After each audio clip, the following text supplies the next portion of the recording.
Good morning. I'm Nancy Pelosi, Speaker of the House of Representatives. It is clear that America's national security and economic leadership demand that we end our dangerous dependence on foreign oil. The current energy crisis demonstrates that we need a comprehensive strategy that utilizes our domestic supply and encourages the promotion of clean, renewable fuels. During the past 8 years, our energy policy has been directed by the two oil men in the White House. Their failed policy has increased our dependence on foreign oil, damaged our economy, and left consumers paying record prices at the pump.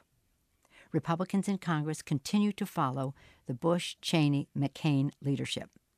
Over the past few months alone, Republicans have voted down our efforts to expand domestic drilling, opposed clean energy alternatives, and rejected requiring oil companies to produce from the public lands they already control.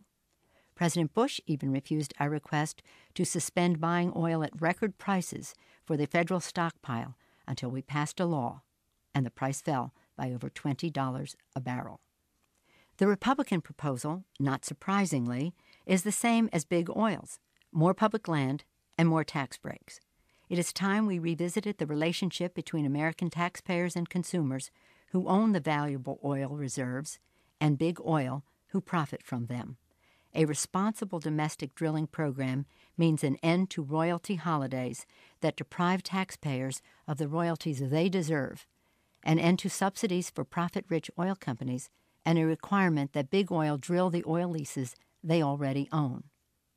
When it comes to energy, as my children would say, let's get real. These are the facts. The Republican drill-only plan would lower oil prices by only 2 cents a gallon over 10 years. Even Texas oil man T. Boone Pickens says this is one emergency we can't drill our way out of. Instead, releasing some oil from the government stockpile will reduce consumer prices in 10 days, not 10 years. This plan has strong bipartisan support. Big Oil insists that despite record profits, the U.S. taxpayer must continue to subsidize their drilling. This must end. Nearly 90 million acres of public land are already open for drilling, and a bipartisan majority of Congress supports telling Big Oil to use it or lose it before getting more leases. Senator Barack Obama and congressional Democrats support a comprehensive energy plan to invest in clean, renewable resources like wind, solar, and biofuels, and promote greater efficiency and conservation. That is why last year we passed an energy bill with the first increase in auto mileage standards in over 30 years and sweeping new efficiency requirements. The provisions of this legislation were the equivalent of taking every car in America off the road for 1 year. Much more needs to be done. In the coming weeks, Democrats in Congress will continue to take our country in a new direction for our energy future.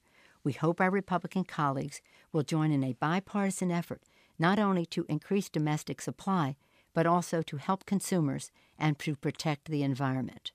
Our plan will reduce the price at the pump within 10 days by releasing oil from the 700 million barrel federal stockpile. It will expand drilling in the Alaska Oil Reserve already designated for drilling. It will consider opening portions of the Outer Continental Shelf for drilling with appropriate safeguards and without taxpayer subsidies to Big Oil. It will require Big Oil to pay the billions of dollars they owe in royalties to invest in clean energy resources.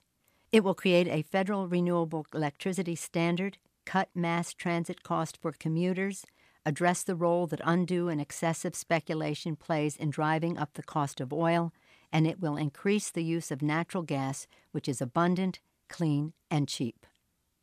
This comprehensive democratic approach will ensure energy independence, which is essential to our national security, will create millions of good-paying jobs here at home in a new green economy, and will take major steps forward in addressing the global climate crisis.